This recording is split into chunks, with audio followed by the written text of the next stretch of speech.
नमस्कार, आप देख रहे हैं न्यूज फॉर नेशन और मैं हूं प्रियदर्शन। सियासत के लिए कुछ दिन बेहद खास होते हैं और उन्हीं कुछ खास दिनों में आज का दिन है जब देश में भविष्य की राजनीति किस दिशा में जाएगी, इसका एक पूरा का पूरा खाका आज कर्नाटक में तय किया जाएगा। दरअसल कर्नाटक में विधानसभा चुनाव के लिए जो चुनाव प्रचार की तारीख है वो उसकी आज समाप्ति हो रही है, यानी कि चुनाव प्रचार आज समाप्त हो रहा है और 224 विधानसभा सीटों के लिए जो मतदान की प्रक्रिया है वह 2 दिन बाद यानी कि 10 मई को कर्नाटक में होना है। तो वैसे में आज जब कर्नाटक में चुनाव प्रचार समाप्ति की ओर जाएगा तो समाप्त होते चुनाव प्रचार में अब जो वहां पे तमाम सियासी पार्टियां हैं वह अपनी अंतिम जोर आजमाइश लगाने के लिए तैयार हैं। कल ही देश के प्रधानमंत्री नरेंद्र मोदी ने बेंगलुरु में रोड शो किया था। वहीं बागलकोट में भारतीय जनता पार्टी के नेता और केंद्रीय गृह मंत्री अमित शाह ने कई जनसभाओं को संबोधित किया था।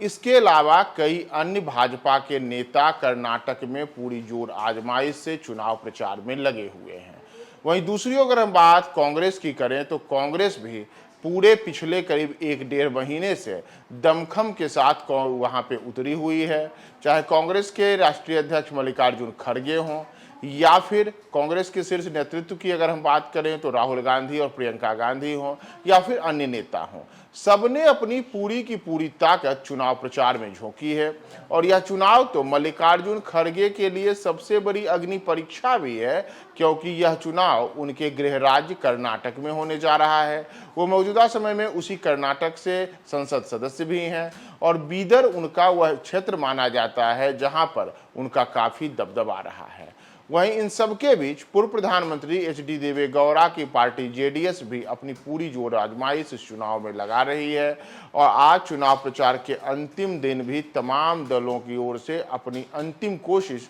जब मतदाताओं को लुभाने के लिए जारी रहेगी। तो ऐसे में 224 विधानसभा सीटों वाले कर्नाटक में क्या फिर से भाजपा का कमल वहां खिलेगा या फिर कर्नाटक की जनता हाथ के साथ को जाएगी या फिर जनता दल एस इस बार कुछ कमाल करके कर्नाटक में त्रिशंकु विधानसभा की स्थिति में किंग मेकर की भूमिका में आता है। यह सब 10 मई के मतदान के बाद पता चलेगा। लेकिन सबसे महत्वपूर्ण बात है कि अगर हम कर्नाटक में अब तक के जो चुनाव प्रचार रहे हैं उसके बाद की जो स्थितियां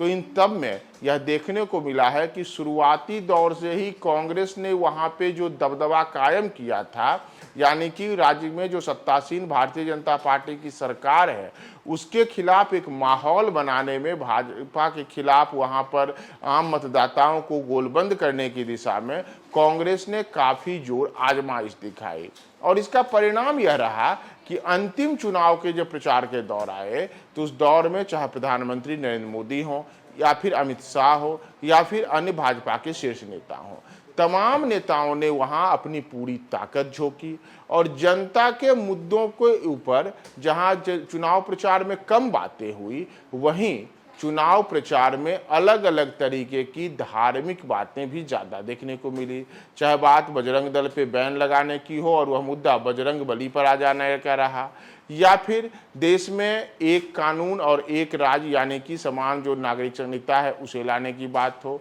या अन्य मुद्दे हों, इन तमाम चीज़ों के बाद अब सिर्फ सबसे महत्वपूर्ण है कि 224 विधानसभा सीटों वाले कर्नाटक में आखिर जनता किसके साथ जाएगी। क्योंकि 5 साल का जो टर्म है उसमें कांग्रेस और भारतीय जनता पार्टी अलग अलग समय में वहां राज्य में सत्तासीन रही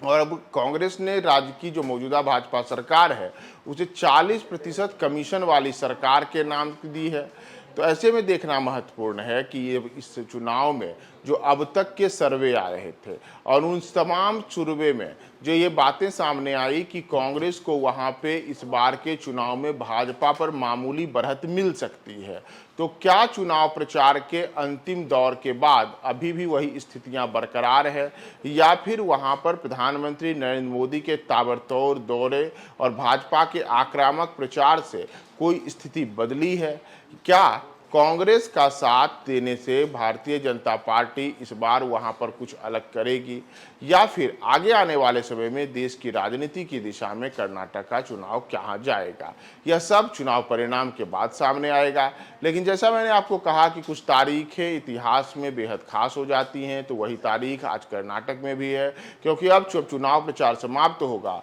और अगर वहां भारतीय जनता पार्टी लगातार फिर से सरकार में आने में सफल रहती है तो यह भाजपा के लिए एक प्रकार से वो लोकसभा चुनाव 2024 के पहले का सबसे बड़ा बूस्टर डोज होगा। और अगर ऐसा नहीं हुआ, यानी कि अगर वहां कांग्रेस सत्ता में आ गई, तो यह विपक्षी एकता की कवायद को लेकर के कांग्रेस और अन्य दलों के द्वारा जो की जा रही जोर आजमाइश है उसमें एक बड़ी सफलता होगी। और कांग्रेस जो कि लंबे अरसे से मृतप्राय अवस्था में है, देश के तमाम बड़े राज्यों में उसकी सरकारें जा चुकी हैं, तो वैसे में अगर कर्नाटक में कांग्रेस की वापसी होती है तो यह कांग्रेस के लिए संजीवनी की भांति होगी और आगे आने वाले लोकसभा चुनाव के पहले कांग्रेस के लिए कर्नाटक से कोई नया रास्ता मिल सकता है। देखना